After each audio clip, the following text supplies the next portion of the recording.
자, 성경을 바로 알자 시리즈. 오늘 이제 25번째 강의입니다.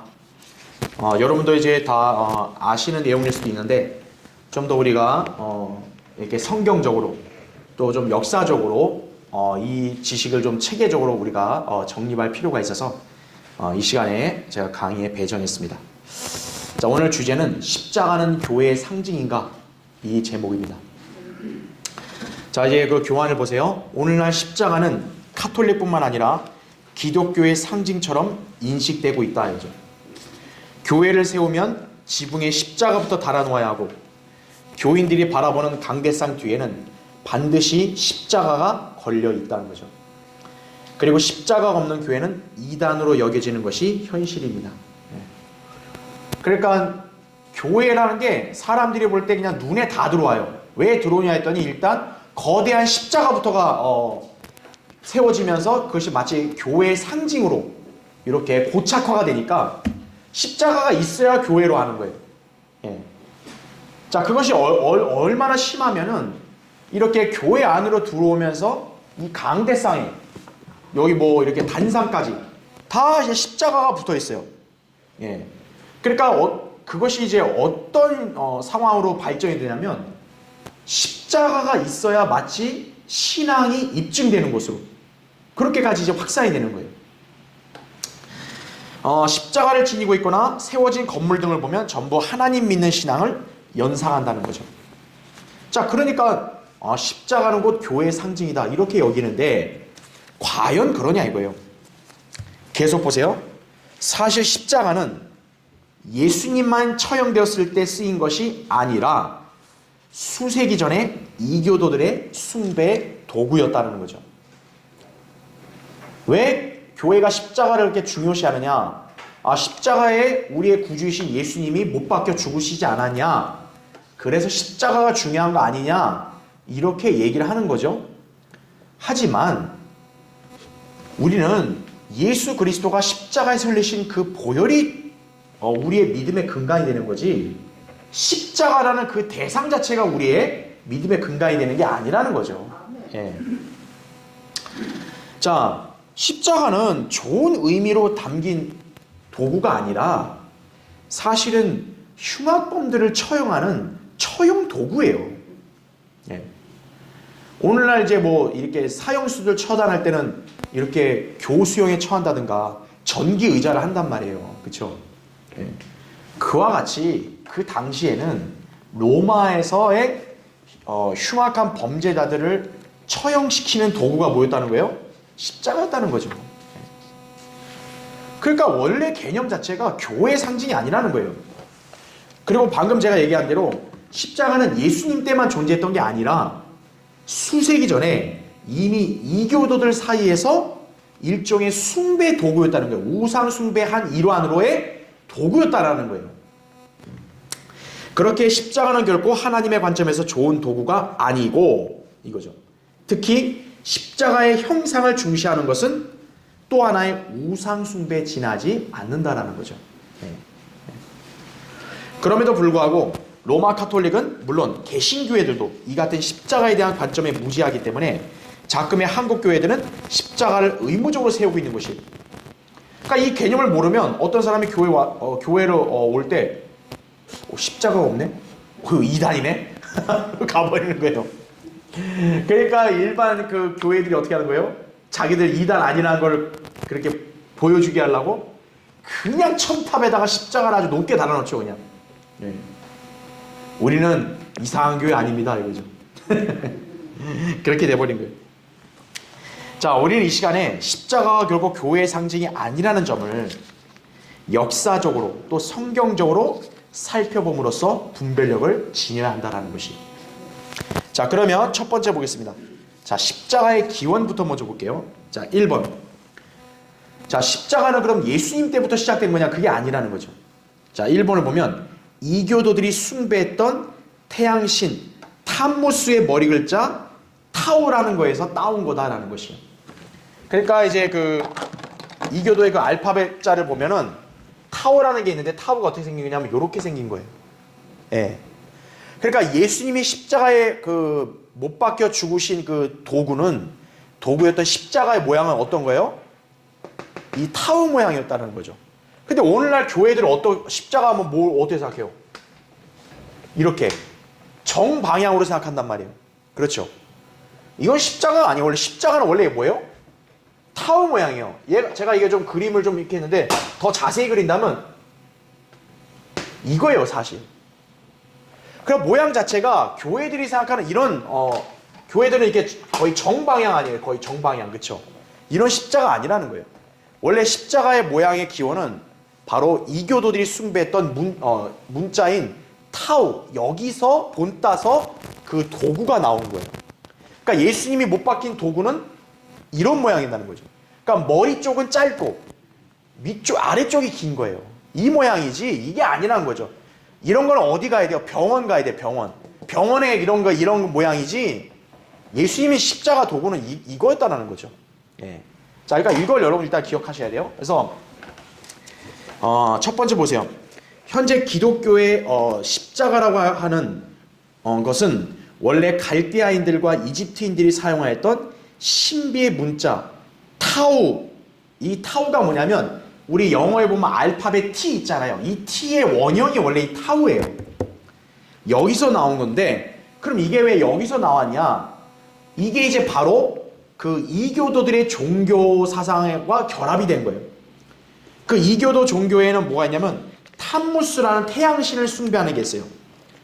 근데 공교롭게도 이 탐무스의 그 철자를 보면 맨 앞에가 뭐예요? 알파벳 T예요. 바로 이 T의 머리 글자죠. 이 머리 글자하고 타우가 절묘하게 이제 잘 어울리니까 여기서 이제 이게 기인된 거예요.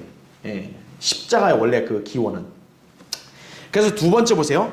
신비의 문자 타우는 신비 종교에 입교하는 사람들이 침례받을 때, 자 보세요. 여기 세례 침례가 우리가 보면 뭐 로마 카톨릭이 먼저 시작했다 이렇게 생각하는데 그게 아니라 이미 그 이전에 이교도들 사이에서요 물 뿌리는 것은 항상 있어 온 거예요. 자, 침례를 받을 때 그들의 이마에 표시되었으며 이거죠.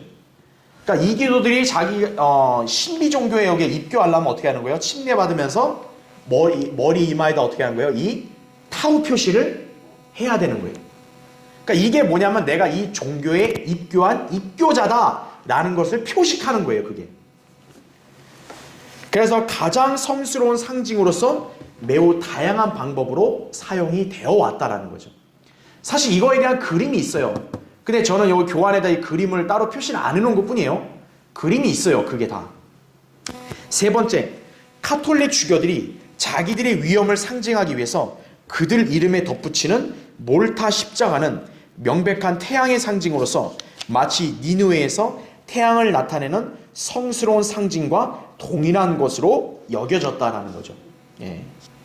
그러니까 이제 카톨릭 이제 그 종교의 주교들도 어때요? 자기 위엄을 상징하는 도구로 십자가를 사용한다는 거죠. 이게 태양의 상징으로 여겨진다라는 것이. 예. 자, 그래서 십자가의 기원은 먼저 이 머리 글자, 신비의 그런 문자인 타우에서 일단 본딴 거다 이거죠. 그 다음에 2번 보세요. 자, 그럼 이 글자 타우는 어떻게 사용되냐? 부적처럼 사용됐습니다. 부적. 첫 번째 보세요. 신비의 문자 타우는 위대한 신을 상징하는 글자라고 그래요. 그래서 이거를 뭐라고 당시에 불렀냐면 생명의 표시라고 불렀던 거예요. 그러니까 이제 과거에 그 이교도들이 아까 제가 그림 그렸던 그 타우 있잖아요. 이게 십자가 모양 타우, 이거를 생명의 표시라고 그렇게 불렀다는 거죠. 왜냐하면 그걸 신성시했으니까. 이걸 가지고 있으면 내가 이 신을 숭배하는 사람이 되니까 나는 굉장히 안전한 거다, 이렇게 여긴 거죠. 자, 사람들은 심장이 있는 왼쪽 가슴에 이 글자를 부적처럼 착용하였어요. 로마 사제들의 제복처럼 사제들의 제복 위에다 이 글자를 새겼으며 왕들은 그들의 존엄과 신으로부터 부여받은 권위의 상징으로서 손에 이 글자를 들었던 것이다 이거죠. 그러니까 여러분 이 표현을 보면 뭔가 연상되는 거 없어요? 오늘날도 어때요? 쉽게 말하면 십자가를 부적처럼 여기는 자들 있잖아요. 막 십자가 들고 이게 막 물러가라, 악귀야 물러가라. 이런 게 왜 나왔겠어요? 다 이런 게 다 거기서 다 이게 이어진 거예요, 전부. 유입된 거예요. 자, 그래서 이걸 제가 먼저 여러분 하기 전에 또 하나 더 설명드리면, 우리가 흔히 로마 카톨릭에서 이제 뭐 개신교가 나왔다 이렇게 얘기를 하가 해가지고, 여러분 뭐 로마 카톨릭이 마치 뭐냐면 이게 자기들이 거룩한 교회라 그러잖아요. 여기 교회. 예? 얘네들 자기들이 교회. 이 사람들이. 그러면 뭐 성경에서 말씀하신 교회가 하는 모든 의식들의 기원이 자기들인 것처럼 얘기하잖아요. 그쵸? 근데 사실은요, 로마 카톨릭이 최초의 기원이 아니에요. 로마 카톨릭은 어디서 나왔을까요? 자, 교회는 성경의 기조를 둬야 된단 말이에요. 그럼 로마 카톨릭은 성경의 기조를 뒀냐? 아니라는 거죠. 이 로마 카톨릭은 자, 어디서 나온 거냐면 바로 바빌론 신비 종교에서 기인된 거예요.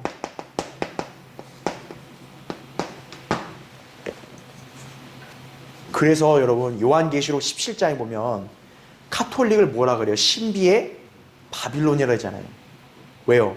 고대 바빌론의 신비 종교에 있는 모든 사상과 의식 같은 거를 로마 카톨릭으로 그대로 가져오게 된 거예요. 그래서 여기서 태양신을 숭배하는 사상이 이쪽으로 와가지고 하느님으로 둔갑이 된 거예요. 이게 바로 바빌론 신비 종교에서 여왕을 숭배했단 말이에요. 하늘의 여왕을 숭배한 거죠. 이 하늘의 여왕 숭배가 카톨릭에서 바로 뭐로 둔갑된 거예요? 마리아로 둔갑된 거예요. 동정녀 마리아로. 그래서 로마 카톨릭은요, 결코 기원이 아니에요. 성경에서 말씀하는 교회가 아니라 바빌론 신비 종교에서 이게 둔갑이 된 거예요. 로마의 콘스탄틴이 이제 기독교를 그 제국 안에 자기가 이제 그 공인시키려면 어떻게 하겠어요? 기독교인들을 흡수해야 될 거 아니에요. 그런데 기독교랑 알다시피 기독교랑 로마 제국이 그때 했던 자기네 어떤 그런 이교도랑은 너무 안 맞아요. 그러니까 어떻게 해야 돼요? 서로 짬뽕을 시켜야 되는 거예요. 그래서 우리 이교도 종교들이 했던 것을 기독교로 다 각색을 시켜버리는 거예요. 그걸 아셔야 돼요. 그 로마 카톨릭의 의식은 전혀 성경적인 게 없어요. 예. 아까 바빌론 신비 종교 때 침례한다 했잖아요. 세례. 그게 뭐로 바뀐 거예요? 로마 카톨릭의 세례로 그냥 들어오잖아요. 그리고 여러분 이 사제들이 뭘 입습니까? 검은 제이 가운을 입잖아요. 그게 누구예요? 바빌론 그 이교도들의 제사장들이 바로 까만 제이를 입었다고요. 그게 그대로 들어온 거예요. 그렇죠? 그리고 이제 우리가 또 아까 하늘의 왕도 제가 얘기했죠? 그 다음 바로 뭐예요? 십자가도 그대로 뭡니까? 카톨릭으로 들어와 버린 거예요. 네. 어떻게 보면 이게 이제 콘스탄틴이 이제 전쟁하기 전에 꿈을 꿨거든요. 그 꿈에서 이제 이런 십자가를 봐가지고 이겼다 해가지고 이제 그거를 또 이제 이걸 가져온 영향도 물론 있어요. 어쨌든 십자가 다 뭐예요? 여기서 기인된 거예요. 성경에서 신약 교회에는 십자가를 상징으로 삼으란 말이 없어요. 그 성경에 없는 걸 누가 했냐 이거예요. 카톨릭이 했다. 카톨릭은 어디서 그걸 배웠냐 이거예요. 성경에 없는데. 바빌론 신비 종교에서 온 거예요. 그래서 십자가도 있고 이게 검은 제이 있죠. 다 그렇죠. 세례 그렇죠. 전부 다 뭐예요? 그 다음에 여왕을 숭배하는 거, 여신 숭배, 그렇죠. 여신이 이게 이제 마리아가 된 거죠. 그렇죠. 그러니까 모두 이런 게 다 카톨릭으로 들어온 거예요. 십자가도 바로 그런 개념으로 여러분 보셔야 되는 거예요. 자, 그럼 개신교회는 어떨까요? 여러분 개신교회가 영어로 프로테스탄트거든요. 프로테스탄트란 말은 뭐냐면 항거자란 말이에요. 항거자. 로마 카톨릭이 항거했다는 거거든요. 그 이 사람들 항거했으면 카톨릭 걸 안 받아들여야 되잖아요. 근데 문제는 뭐예요? 개신교는 카톨릭의 웬만한 것들을 그대로 받아들인 거예요. 그래서 십자가도 그대로 개신교로 유입이 돼버린 거예요. 검은 옷 이것도 그대로 유입돼 버린 거예요. 그렇죠? 네. 그러니까 여러분이 그 개념을 아셔야 돼요. 자, 그래서 우리 지금 현재 로마 사제들이 제복을 보면은 거기도 이렇게 십자가를 이렇게 제복 위에다 새긴다고요. 바로 이 자들이 그렇게 한 거예요. 자, 그럼 두 번째 보세요. 거기 교환에 로마 제국에서 베스타 여신을 섬기는 처녀들은 현대 수녀들과 똑같이 그것을 목걸이로 해서 목에 걸고 다녔고, 이집트인들뿐만 아니라 그들과 교류했던 여러 비문명국들에서도 마찬가지였다는 거죠. 그러니까 로마 제국의 당시에는 그 여신 숭배하는 처녀들이 있어요. 그게 바로 오늘날 카톨릭의 바로 누가 된 거예요? 수녀들이 된 거예요. 수녀들. 네. 그러니까 로마 제국이 이제 카톨릭 기독교를 공인화시키려면 어떻게 되는 거예요? 이런 과거에 했던 것들이 사라지면 안 된단 말이에요. 그렇다고 기독교랑 너무 이질적이 되면 안 되니까 이거를 적절하게 혼합을 시킨 거죠. 자, 그러니까 수녀들 어떻게 해요? 목걸이에 십자가 매달고 다니는 거예요. 그러니까 일종의 부적이죠. 아, 나는 하느님의 사람이다 해가지고, 그죠? 네. 자, 이런 것들이 이집트인들뿐만 아니라 그들과 교류했던 비문명국들도 다 그렇게 한 거예요. 자, 윌킨슨이라는 사람은 어떤 부족들의 몸 장식에 대해서 이렇게 기록을 한 거예요. 잘 보세요. 여자들뿐만 아니라 남자들도 귀걸이를 착용했으며 종종 목걸이나 옷깃에 조그만 십자가를 달고 다녔다 이거죠. 십자가를 착용하는 것이 그들 특유의 관습은 아니었다라는 거예요. 이것은 기독교가 시작되기 15세기 전부터 십자가 형태가 사용되었다는 것을 보여주는 것이다 라고 이렇게 증언을 했다고요. 기록을. 그러니까 십자가 달고 있는 것은 카톨릭이나 기독교가 기원이 아니라는 거예요. 그 이전에 이미 오래전부터 그렇게 해왔다는 거예요. 자, 그럼 이제 3번 보세요. 자, 그럼 이제 십자가가 어떻게 발전했냐? 숭배의 대상으로 발전하게 됩니다. 십자가가. 자, 밑에 첫 번째 보세요. 이교도 켈트족이 예수님의 죽음 훨씬 이전에 십자가를 숭배했는데 이에 대해서 모리스는 다음과 같이 말했다 이거죠. 거기 보시면 드루이드 교도들은 종종 숲속에서 가장 위풍당당하고 아름답게 생긴 나무를 골라서 그들이 경배하는 신의 상징으로서 가지들은 모두 잘라내고 그중 가장 긴 것 2개를 줄기의 윗부분에 부착시킨다. 여러분 잘 보세요. 가장 긴 것 2개를 윗부분에 부착시키는 거예요. 그러니까 가지를 다 쳐내면 뭐만 남는 거예요? 위에 2개만 남는 거예요. 이렇게. 그 다음에 그렇게 해서 2개의 가지를 양쪽 방향으로 뻗은 인간의 양팔처럼, 그리고 줄기는 몸처럼 보이게 하여 하나의 거대한 십자가 형태를 만드는 것이다. 그리고 나무 껍질 몇몇 군데에는 뭐를 새겨넣었다고요? 타우를 새겨넣었다 이거죠. 그러니까 이 켈트족이 바로 어떻게 만든 거예요? 나무 가지를 다 쳐내고, 그쵸? 그 나무에 그 가지 2개만 양쪽 위에다 인간의 팔처럼 붙이고, 아래는 몸처럼 길게 하고, 그거 완전 십자가 아니에요. 그쵸? 그리고 그 나무에다가 무엇을 표시했다고요? 타우. 제가 아까 얘기했죠. 타우라는 글자가 이교도 신비 종교의 철자라 그랬죠. 그러니까 이걸 어떻게 하는 거예요? 단순한 나무가 아니라 신성시하는 거예요. 이건 보통 나무가 아니다. 성스러운 나무다. 이렇게 된 거죠. 자, 그래서 두 번째 보세요. 이렇게 널리 숭배되고 신성한 상징으로 여겨졌던 십자가는 바빌론의 메시아인 바커스, 신의 상징이었음을 분명한데, 이는 그가 십자가로 뒤덮인 머리띠를 하고 있는 것으로 묘사되었기 때문이다 이거죠. 여러분, 바커스가 이제 우리 흔히 바카스 알죠? 바카스. 우리 그 자양 그렇게 드링크 바카스 있죠. 그 바카스가 이거예요. 바카스. 그러니까 바커스가 바로 바빌론에서의 메시아, 구주로 이렇게 숭배됐던 신이에요. 네. 바카스. 바로 이 자가 십자가로 뒤덮인 머리띠를 하고 있었다라는 거죠. 그러니까 이 십자가는 이미 고대 이교도 때부터 신성시가 되어 온 거예요. 자, 세 번째, 바빌론 신의 상징인 이 십자가는 자, 불교가 성행하는 타타르 지방에서도 사용되고 있는데 이거예요. 여러분 얼마나 웃겨요. 기독교의 십자가가 기독교 전유물인 줄 알았더니 그게 아니라 이교도들, 심지어는 어디도 사용되고 있어요? 불교 지방에서도 사용되고 있는 거예요. 보세요. 십자가가 그들에게 의미하는 바는 로마 카톨릭의 그것과 놀랍게도 일치한다 그래요. 자, 윌포드는 그의 이 아시아 연구라는 저서에서요 이렇게 말했어요. 보세요. 많이 교도들의 십자가 역시 같은 모양인데 그들의 십자가에서는 나뭇잎과 꽃들이 피어나와 있는 점이 다르다라는 거죠. 자, 아까 그 켈트족의 십자가는 그냥 앙상한 나뭇가지 양옆과 그 다음에 길다란 거. 그쵸? 자, 전형적인 십자가였는데 마니교도들의 십자가는 좀 어때요? 좀 달라요. 꽃이 핍니다. 자, 그러면 왜 그럴까요? 나뭇잎과 꽃을 내는 이 십자가는 신성한 나무, 신들의 나무, 생명과 지식의 나무라 불리며, 이렇게 윌포드는 그렇게 저서에서 증언한 거예요. 그러니까 마니교도들은 십자가를 그냥 나무 형태로 놔둔 게 아니라 여기서 꽃들, 그리고 들리는 바에 따르면 과일까지도 핀다 그래요. 자, 그럼 그런 나무를 왜 숭앙해 했을까요?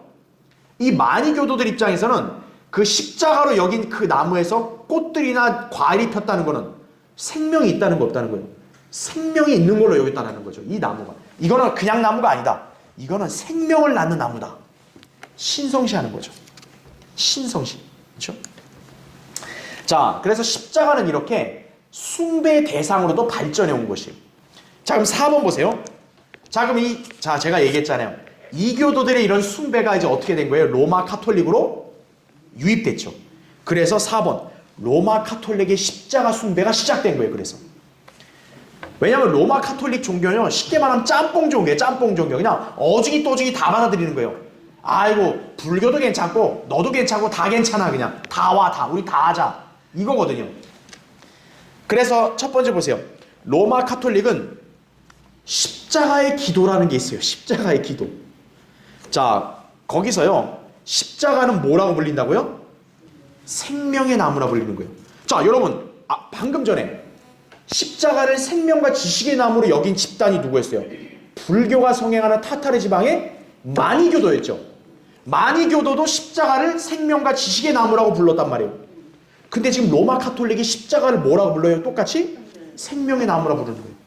바로 로마 카톨릭의 십자가의 숭배가, 신앙이 어디서 나온 거예요? 이교도에서 나왔다는 게 입증되는 거예요. 이게 바로. 자, 이어서 신도들은 이렇게 말했어요. 자, 보세요. 이 사람들이 이렇게 기도해요. 오, 십자가여, 승리의 나무여, 세상의 참 구원이여, 나무 중에 잎과 꽃과 열매가 그대와 같은 것이 없나이다.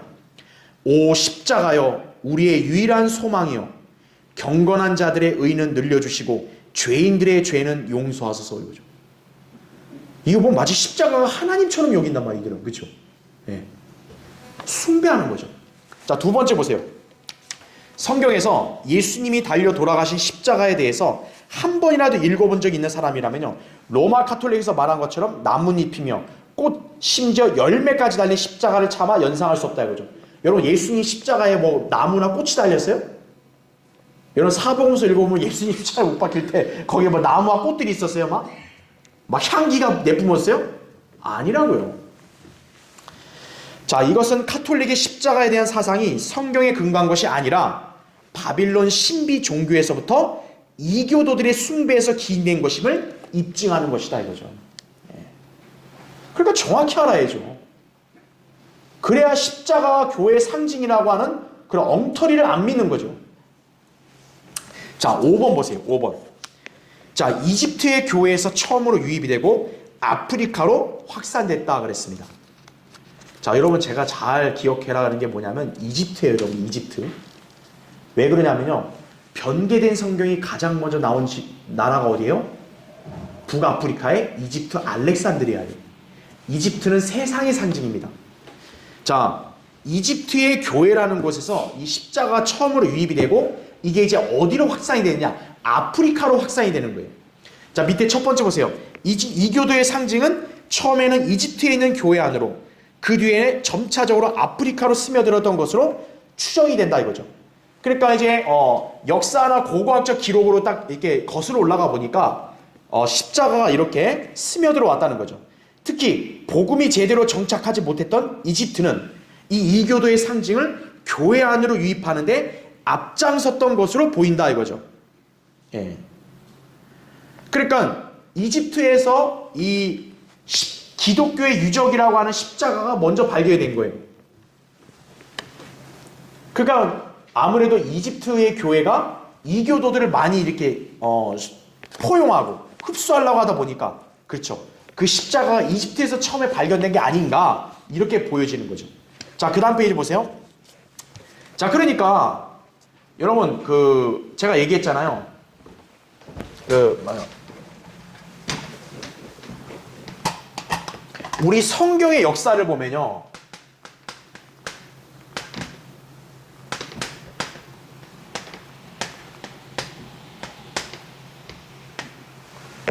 바른 성경과 가짜 성경, 변개된 성경의 기원을 보라 그랬어요. 바른 성경은 어디서 나온 거냐? 시리아 안티옥에서 나온 거예요. 안티옥에. 여러분 기억하시죠? 안티옥에서 최초로 바울과 제자들이 뭐라고 불렀냐면 그리스도인이라고 불립니다. 그리스도인. 그렇죠. 사도행전 11장 26절에 보면. 그러니까 시리아 안티옥은 그리스도인이라고 최초에 불린 이 명칭이 기원이 된 거고, 그리고 신약교회 이제 본격적으로 이렇게 복음과 선교가 이제 활성화된 교회 시작도 어딘 거예요? 안티옥 교회인 거예요. 시리아 안티옥 교회. 그러면 변개된 성경은 어디서 기원되냐?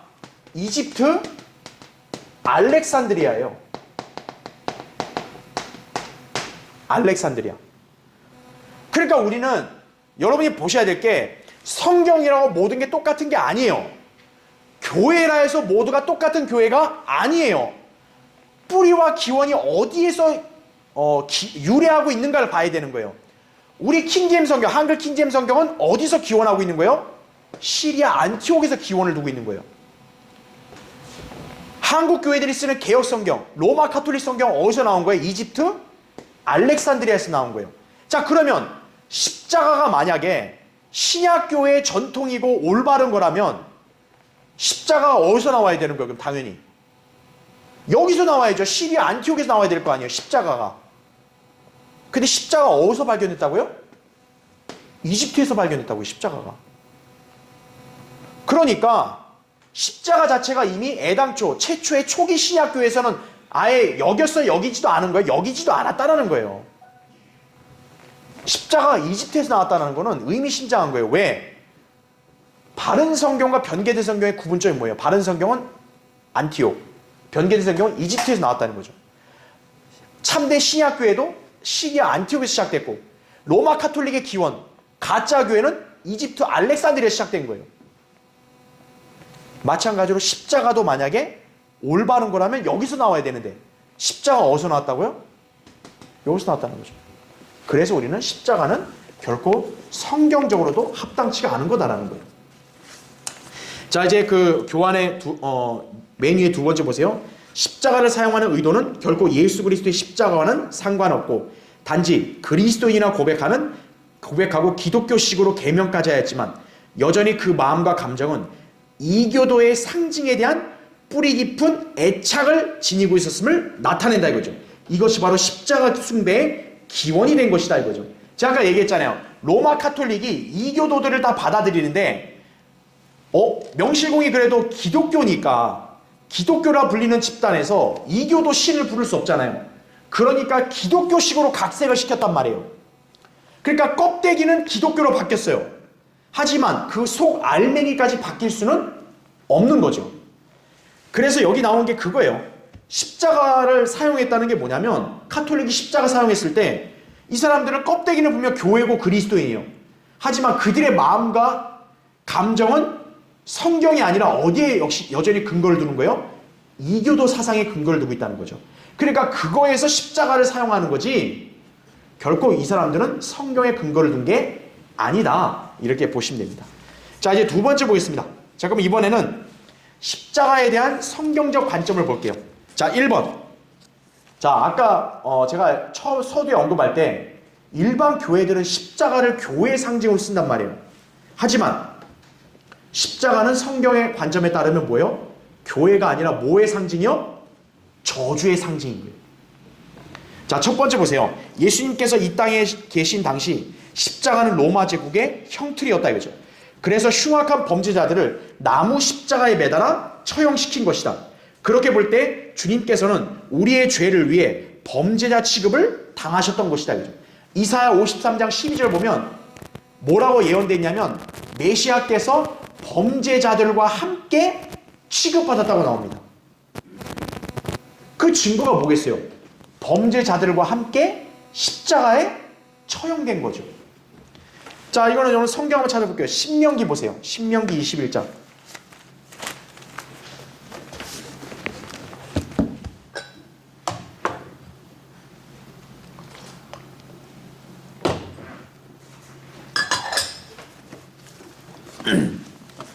신명기 21장, 여러분 거기 22절, 23절 보세요.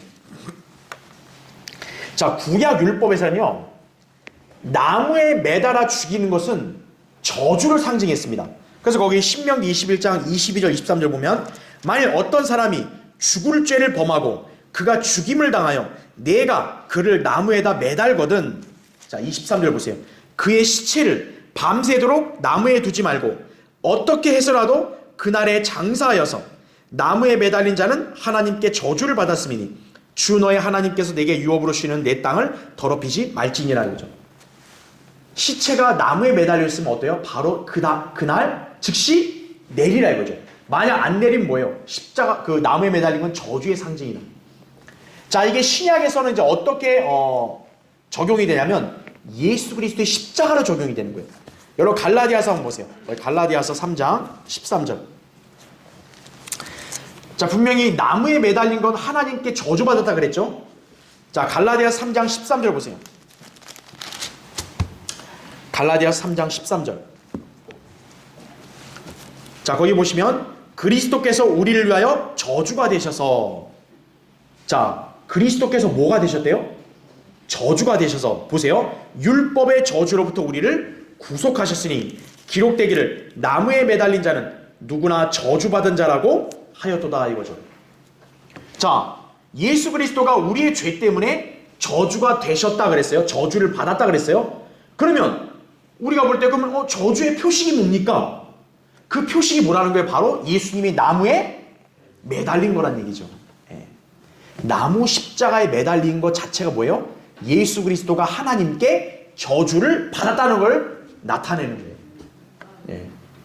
우리의 죄를 위해서 죄로 인해서 어때요? 그분이 십자가에 매달린 것은 바로 하나님께 저주를 받았다는 걸 표시하는 거예요.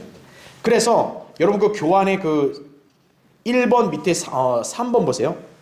하나님께서는 저주받아 마땅한 인간들을 의롭게 하시기 위해서 죄 없으신 예수 그리스도를 죄와 저주가 되게 하셔서 진노의 잔을 마시게 하셨다 이거죠. 고린도서 5장 21절에. 거기에 뭐라고 나와요? 하나님께서 죄를 알지도 못하는 그를 우리를 위하여 뭐로 삼으셨대요? 죄로 삼으셨다 이거죠. 그러니까 여러분이 알아야 될 게 예수님이 단순히 우리 죄를 짊어졌다 이 개념이 아니라 예수 그리스도는 그냥 뭐가 된 거예요? 죄와 저주 자체가 되신 거예요. 하나님께. 우리를 구원하기 위해서 그렇게 하셨다는 거죠. 자, 2번 보세요. 십자가의 죽음을 예언한 성경이다 이거죠. 성경이 그래서 위대한 책이에요. 보세요. 1번. 유대인들은 당시 예수님이 신성 모독을 했다고 하여 율법에 따라 돌을 쳐서 죽이려고 했는데 오히려 예수님께서는 십자가에 못 박히심으로 죽으셨다 이거죠. 이는 오래전에 성경을 통해 예수님의 죽으심이 십자가에서 이루어질 것을 예언했기 때문이다 이거죠. 여러분 그 당시 이스라엘은요 율법을 중시했단 말이에요. 그럼 율법에 따르면 예수님은 신성 모독을 했다고 유대인들이 주장하니까 율법에 따라 신성 모독죄는 뭐로 죽임을 당해야 돼요? 돌에 맞아 죽어야 돼요. 그래서 요한복음 5장이든 또 다른 장이든 보면은 유대인들이 예수님을 죽이려고 자꾸 뭘 들어요? 돌을 드는 거예요. 그게 율법에 따라 죽이겠다는 거예요. 그런데 예수님은 돌을 들 때마다 죽임을 안 당하셨다고요. 왜 예수님은 돌에 안 맞았죠? 하나님이 막으신 거예요. 왜 막았냐? 오래전에 이미 성경에서는 예수님이 죽으실 것을 예시하셨는데 바로 매달려 죽으셔야 한다는 거예요. 자, 거기 시편 22편 16절을 보세요. 그 교환에 나오죠. 그 교환에 1번에 교환에 나오죠. 개들이 나를 애워싸고 악인의 무리들이 나를 둘러쌌으며 그 다음 잘 보세요. 그들이 뭐라 그래요? 내 손과 내 발을 찔렀나이다 이렇게 나옵니다. 시편 22편은 메시아가 십자가에 처형당할 걸 예언한 거거든요. 무려 1000년 전에. 그러니까 인류 역사 1000년 전에 이미 예수 그리스도가 손과 발이 찔릴 거라는 걸 예언한 거예요. 그러니까 만약에 예수님이 돌에 맞아 죽었다면 이 시편 예언이 어긋나게 되는 거예요. 그러니까 요한복음에 뭐라 그래요? 주님이 아직 나의 때가 안 이르렀다. 그리고 성경을 이루시기 위함이라 그랬잖아요. 유대인들에게 왜 안 죽고 왜 하필 로마에게 끌려가서 십자가에 못 박혀 죽었냐 이거예요. 성경을 이루시기 위함이라는 거죠. 바로 뭐예요? 이 성경, 이 예언을 이루시기 위함이다 이거죠. 악인들에게 둘러싸여서 손과 발이 찔려야 돼요. 그러면 손 찔리고 발 찔릴 수 있는, 찔려 죽임당하는 그런 방법이 뭐냐? 그 당시에는 이해를 못 한다고요. 로마가 지배하고 나서 로마의 형틀인 십자가를 보니까 맞는 거죠. 하나님은 그거를 다 보시고 예언하는 거예요. 그리고 제가 방금 얘기한 대로 예수님이 하나님께로부터 저주를 받으려면 반드시 어떻게 해야 돼요? 나무에 매달려야 돼요. 그래서 나무 십자가에 못 박혀 죽으신 거예요. 그래서. 자, 두 번째 보세요. 예수 그리스도께서는 그분을 믿는 자들을 멸망하지 않고 영생을 얻게 하기 위해 자신이 모세가 들어올린 놋뱀처럼 되어야 한다고 말씀하셨다 이거죠. 이것은 모세가 광야에서 당시 불뱀에 물린 자들이 살 수 있도록 장대에 매단 놋뱀을 말한 것이다 이거죠. 민수기 21장에 이스라엘이 하도 불평하니까 하나님이 불뱀을 보냈어요. 다 이렇게 물려 죽게. 그래 이스라엘이 무서워서 하나님께 기도하니까 하나님이 모세를 통해서 장대에다 놋뱀을 만들어서 매달라 그랬죠. 그러니까 장대에 매달린 놋뱀을 불뱀에 물린 사람들이 쳐다보면 어떻게 하는 거예요? 사는 거예요. 그것을 요한복음 3장 14절에서 예수님이 바로 그 놋뱀을 누구라고 가리키는 거예요? 예수님 자신이라고 가리키는 거예요. 그러니까 예수님은 뭐처럼 돼야 되는 거예요? 장대에 매달린 뱀과 같이 돼야 되는 거예요. 그래서 예수님이 십자가에 못 박혀 죽은 것은 하나님의 관점에서 볼 때 장대에 매달린 놋뱀과 같은 거예요. 자, 아까 얘기했죠. 나무에 매달리면 저주받은 거고, 또 성경에서 뱀은 뭘 상징합니까? 마귀를 상징하죠. 그러니까 예수 그리스도는 그 순간만큼은 뭐가 된 거예요? 사탄으로 취급당하신 거예요. 왜냐? 사탄의 권세 아래에 있는 우리 죄인들, 지옥에 가야 우리 죄인들을 구속하시기 위해서. 예수 그리스도는 바로 저주가 됐다라는 걸 그 표식으로 보여주는 거예요. 그래서 십자가에 예수님이 왜 못 박혀 죽어야 되는지 이유가 바로 여기 있는 거예요. 그러니까 단순히 하나님의 사랑입니다. 맞죠? 성경적으로도 깊숙이 들어가 본다면 구약에서 예언된 대로 하나님의 저주를 받았다는 표식이 나무 십자가에 매달려야 되는 거다 이거죠. 예. 자, 세 번째, 예수님께서는 성경대로 이루어지는 것을 아시기 때문에 죽음 직전에도 십자가에 죽으실 것을 말씀하셨다 이거죠. 마태복음 20장 19절에 나온 대로 예수님은 이제 십자가에 죽음을 넘겨지기 전에 제자들에게 여러 번 말씀하시죠. 이제 인자가 저 선임 제사장들, 서기관들의 손에 넘겨지고 박해받고 죽고 셋째 날에 일어날 것이다. 계속 말씀했잖아요. 왜냐하면 성경에 이미 그렇게 예언되어 있기 때문에 그런 거죠. 자, 마지막 3번. 십자가 형상은 일종의 뭐라는 거예요? 우상숭배. 카톨릭이 하는 거, 다른 거 하는 거, 일종의 우상숭배입니다. 예. 그래서 첫 번째 보세요. 10계명의 둘째 계명은 어떤 색인 형상도 만들지 말라는 거죠. 이건 단순한 단순한 우상뿐만 아니라 하나님과 관련된 형상도 포함되는 거예요. 출애굽기 20장 23절에 너희는 나를 가지고 은으로 신들을 만들지 말며 너에게 금으로 신들도 만들지 말지니라. 그러니까 십자가를 막 하나님처럼 신성시하잖아요. 그러니까 그 십자가 자체가 뭐가 되는 거예요? 우상이 되는 거예요. 두 번째, 카톨릭 신자나 몇몇 개신교인들 중에서는 십자가를 걸어놓거나 그 앞에 기도하기도 하고 또 한편은 예수 그리스도의 초상화를 걸어놓고 기도하는 경우도 있다는 거죠. 카톨릭에서 기인한 거예요, 전부. 겉으로 선하게 보이겠죠. 하지만 우상숭배와 같은 행위다라는 거죠. 세 번째, 마리아 형상을 세워서 숭배하거나 십자가를 세워서 쫓아가거나 모두 보이는 형상들에 의지하는 심성은 동일한 거예요. 우리 성경적 신앙은 뭡니까? 우리는 믿음으로 행하고 보는 것으로 하지 않는 거예요. 카톨릭이나 개신교는 보이는 것대로 간다 이거죠. 예, 그거를 유의해야 됩니다. 네 번째, 개신교인들은 카톨릭처럼 형상을 만들지 않기 때문에 우상을 숭배하지 않는다고 말하지만 실제로 그들은 십자가를 세우고 불빛을 반짝이고 십자가에 못 박힌 예수님에 대한 크고 작은 조각품들을 만들거나 그런 것들을 소유함으로써 마치 믿음이 있는 것처럼 행사하고 있는 거죠. 십자가만 있으면 이 사람은 참 믿음 있는 사람이다. 십자가 없는 교회 저 이단이야. 왜? 십자가 없어서. 이렇게 돼버리는 거죠. 믿음의 기준을 갖다가 뭐예요? 그런 장식물로 따져버리는 거죠. 그건 성경적 신앙이 아니죠. 그렇죠? 자, 하나님과 관련된 형상을 숭배하려는 것. 이것이 우상 숭배와 같은 거예요. 우리는 형상 숭배자가 아니에요. 우리 하나님의 말씀을 믿고 실행하는 그리스도인이죠. 믿음으로. 자, 결론적으로 오늘날 교회들이 보이는 십자가는 결국 교회의 상징이 아니라 성경적 의미에서 저주의 대상인. 신약교회는 어떤 보이는 형상을 기반으로 세워지는 게 아니라 하나님의 바른 말씀을 기반으로 해서 믿음으로 거듭난 성도들이 모여서 형성되는 곳이에요. 자, 그렇다 해서 우리 십자가를 무시 안 하죠. 예수님의 십자가의 죽음은 우리에게 큰 의미가 있고 또 우리는 십자가를 예수님과 함께 지고 따르라고 말씀을 하셨어요. 그때 십자가는 뭐냐면 바로 고난을 상징하는 거예요. 예수 그리스도와 함께 나는 고난을 감당하겠습니다. 이러한 영적인 개념을 갖고 우리가 따르는 거지 십자가라는 어떤 그런 물품을 갖고 이렇게 마치 그거를 신성시하고 이것은 잘못된 것이다 이거죠. 예.